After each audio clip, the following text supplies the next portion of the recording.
This is a story about Edna, the mother of Ellie and Ellison and the wife of Edwin.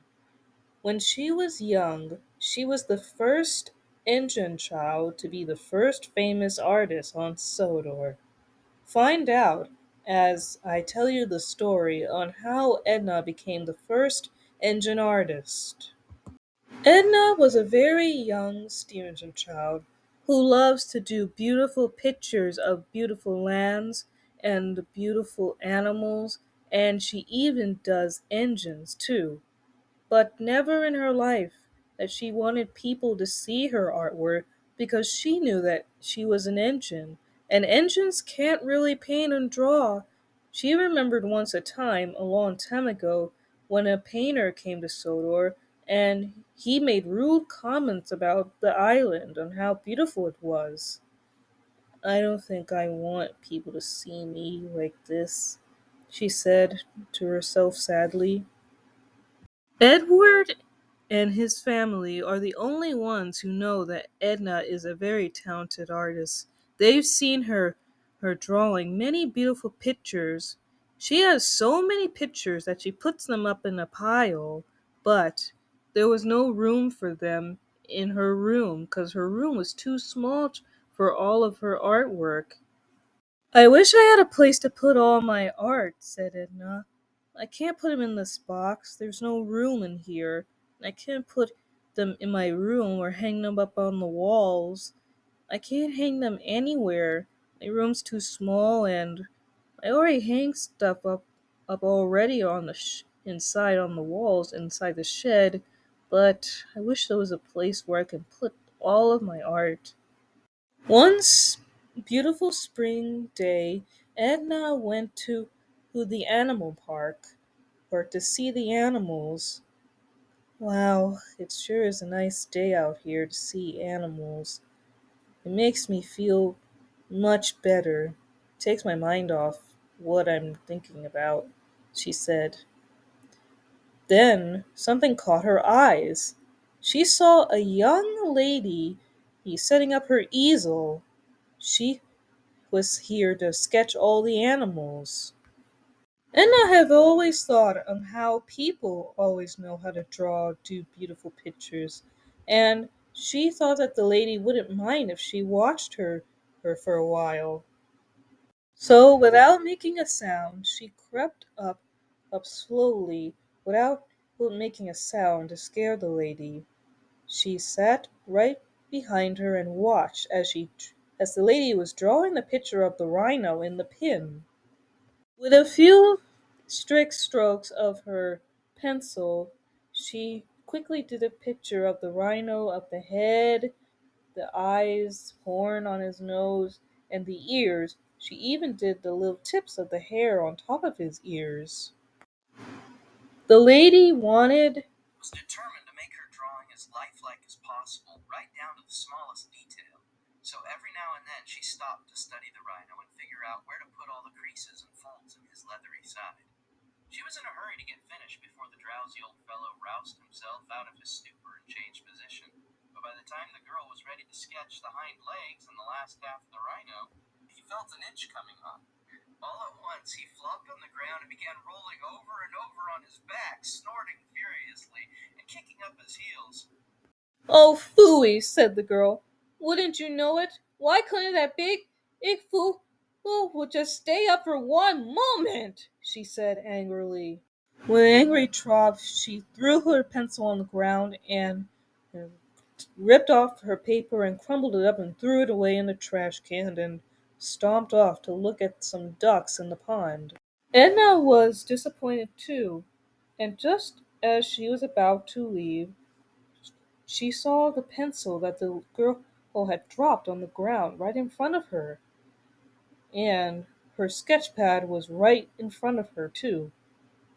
Suddenly, Edna had an idea on something that came into her mind, and after one moment glance at the lady to make sure that she was still watching the birds, she picked up the troco in her hand. Edna drew the very first thing in her mind. she drew Thomas the Tank Engine. First she did the face, and then she did his funnel, tall and thin, and then she did hid the two eyes, nose, and a big smile on his face. The drawing was really almost impressive to Edna when she was nearly finished, when she started to do the tanks, the buffers and the wheels, and the boiler. Edna had just finished when she was caught with surprise. "Wow!" said the lady. "You wonderful little one," she said, it, it pulling off the paper and looking at the drawing. "You drew this?" "Yes," said Edna. "I like to draw too, and I was watching you draw the rhino," she said. Sorry, said Edna. "No, this is wonderful," said the girl. "This is amazing, terrific. You are quite the artist," she said. Then waving the drawing in the air, "Everyone, come look at what the little— What's your name?" "Edna. I'm a steam engine child." "Look at what the little steam engine child drew," she said, waving the drawing in the air. In no time at all they were surrounded by a whole group of little children, along with one of the zookeepers. The kids were really amazed at the drawing that Edna made. It was amazing, beautiful, awesome, they said. Edna blushed at the words. But then the zookeeper stepped in. "I hate to spoil your fun, but I'm afraid it's impossible for an engine to draw. And besides, since engines are just dumb trains, no one likes to be called dumb, especially Edna, and she was rather furious. "I'm not dumb. I'll show. If you don't think I can draw, watch me draw this." In no time at all, she went up to the truckle and started to draw. Another thing that she drew was this time an animal. She drew a lion, two big eyes, a nose, mouth, whiskers, and mane and all. And she finished the drawing in just about really fast as you could see her draw. "See," said the children and the young teenage girl, "she really is an artist, a famous artist. How does she do that?" And the zookeeper was impressed with the art. "Wow, the Edna really is good at drawing. If she can draw animals and engines, then she might draw lots of things. Do you have more of your art?" "Yes," said Edna. "I actually have lots of drawings at home, but I don't know where to put them all, 'cause where I live, it's really small and there's no room for me to hang up all my artwork." "Then I know where you should hang them up," said the young lady, whose name actually was Eleanor. "You should hang them up in the museum," she said. Edna and the artist left the zoo with the painting, with the drawing that Edna drew. She shook the lady's hand and headed back to the sheds. The next morning, Edna had a surprise visitor. Two, actually. One was the famous artist from the zoo, and the mayor and Sir Topham Hatt were here. "Whoa, hello again," said Edna shyly. "Hello, Edna.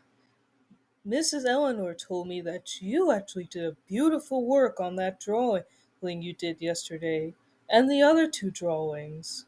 The ones that were Thomas the Tank Engine, and the other one was a lion. I really loved that mane." "Yes, they were very good. I actually have more art, though. Oh, Mr. You can call me Mr. Mayor, Edna. Does Edna have any more of her artwork?"